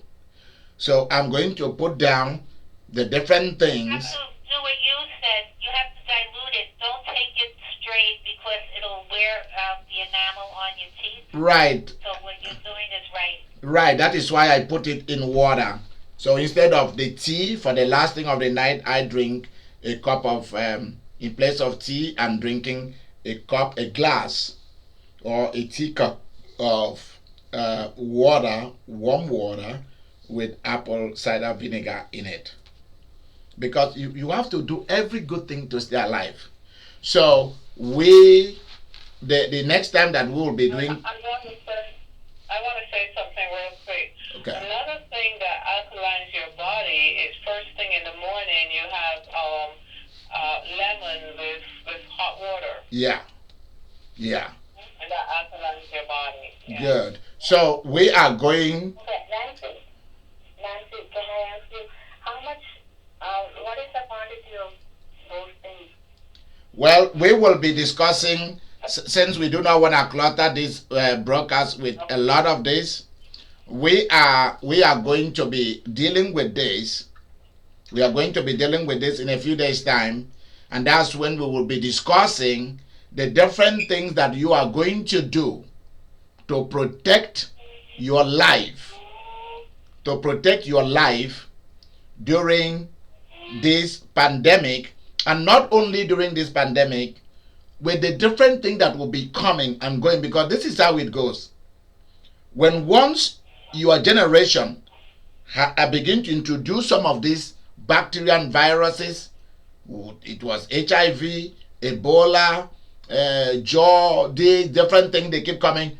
Things will keep coming. As long as human beings will be meeting with nature and nature will be meeting with us, things will be showing up. They will be showing up. But what are you to do while the government and the private sectors and the pharmaceuticals and the medical community are fighting over different things, so that you can pay attention to your business and to your life to remain happy? What are the different things that you are to do to keep you healthy so that you are not easily infected? That's the next thing that we are going to be dealing with. That's the next thing that we are going to be dealing with. Now, next week,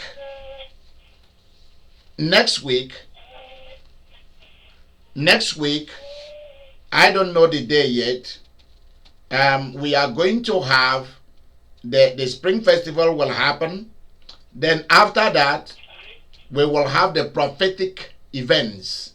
There will be prophetic events where people are to call me individually, and there will be prophecies concerning your life because of what is about to happen again. Not the virus, there are things that are coming.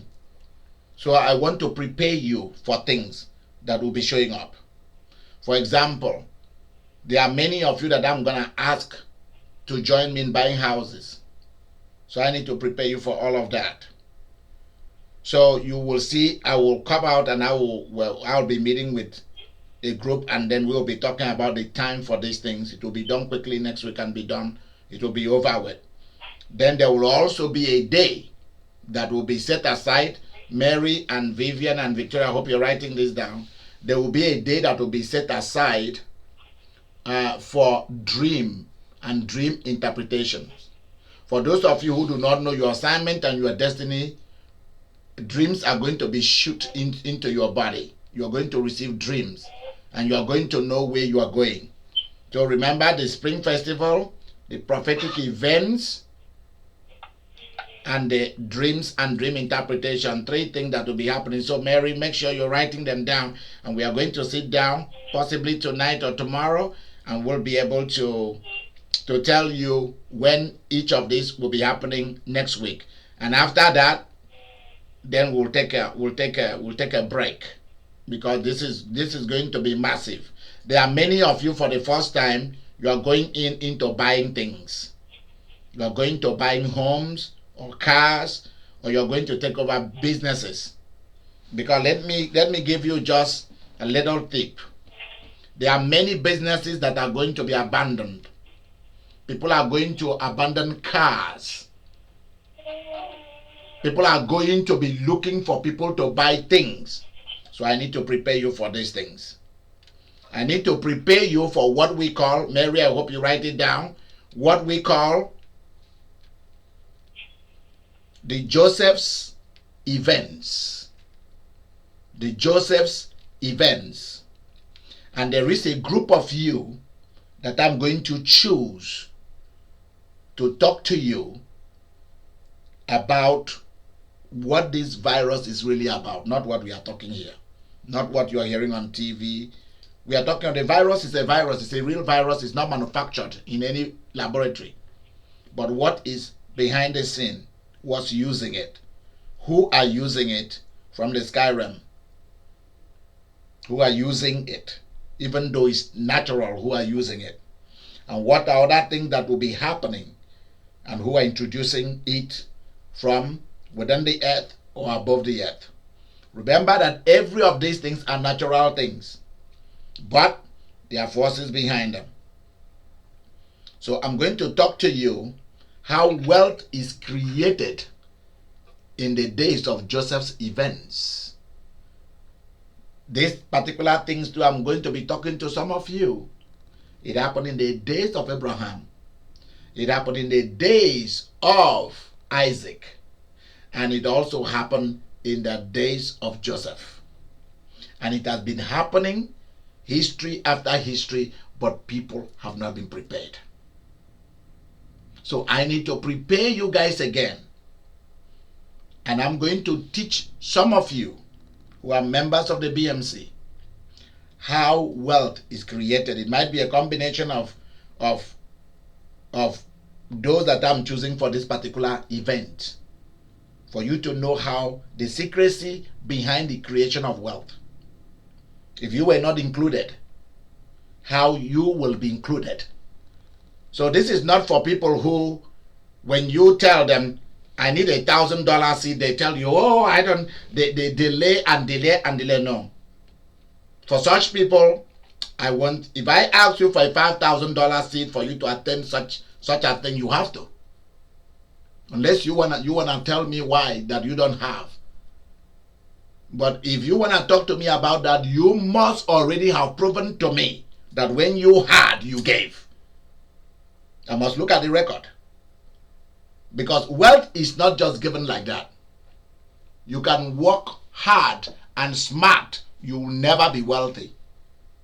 I swear to God, you cannot be. There is a way these things are given. There are events that triggers off things. And for the first time, some of you need to be put in the know. But if I know that if I pass such knowledge to you, it's just going to be another knowledge, it's going to be another excitement, you won't even be invited, because the Holy Spirit told me He's going to invite the people. He's going to tell me who to call. And money is going to be asked of you, because there is a way things are gotten. I'm going to tell you how to talk to banks. Many of you don't know that side of me. I'm going to talk to you what God said about getting money from banks, and how you can get money from anywhere in the world to do great things, and how you can use what you already have to start without even borrowing. So it's two ways. There are times that both happens or one happens. So I'm going to expose you to all of this, but it's going to be few people. You will not know when that particular event will happen. Nobody will ever know unless those that I've invited to it.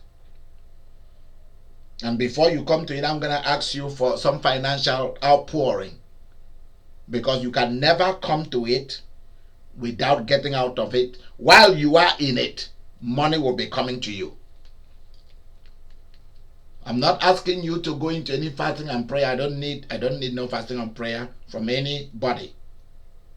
Something is happening behind the scene. There are people who are taking care of that behind the scene. That's what I want you to know. So you have a wonderful, wonderful weekend. I'll see you on Sunday. Get ready for the Spring Festival. Get ready for the prophetic events, the Joseph's events. Get ready for it. Get ready for dreams and dream interpretation. And why these things are happening is because everything is being given new. Everything is starting new. We are not going back to go and do revenge and vengeance and get back what was stolen from you. No, we are not going there. Everything is starting from the scratch.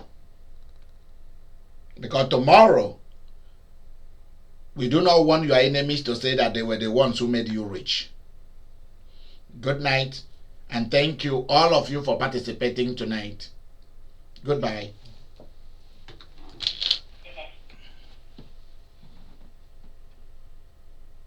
Thank you.